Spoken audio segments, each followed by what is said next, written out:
என்னுடைய வரலாறு உங்க எல்லாருக்கும் தெரியுமா இல்லையா? இங்க பாருங்க, நானே சொல்றேன், இப்படிதான் ஆரம்பிச்சேன் நானு.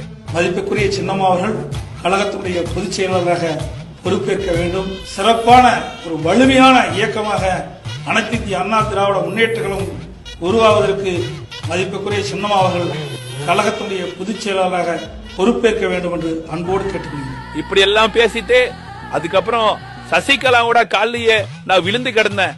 சின்னம்மா சின்னம்மான்னு சொல்லி நான் முதலமைச்சரான. அப்படி நான் முதலமைச்சரான பிறகு செய்த முதல் வேலையே இங்க பாரு. சசிகலா பொதுச் செயலாளர் சொல்லிட்டு போறாங்க. அதனால எங்களுக்கு என்ன இருக்குது? அனைத்து இந்திய அண்ணா திராவிட முன்னேற்ற கழகத்துக்கும் திருமதி சசிகலாவுக்கு எந்த தொடர்பும் கிடையாது.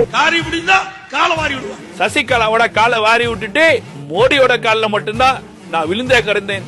பாஜக கூட கூட்டணி வைக்க ஆரம்பித்தேன். ஆனா அந்த பாஜகவிற்கும் துரோகம் செய்துவிட்டு நான் என்னென்ன பேசினேன் நீங்களே பாருங்க.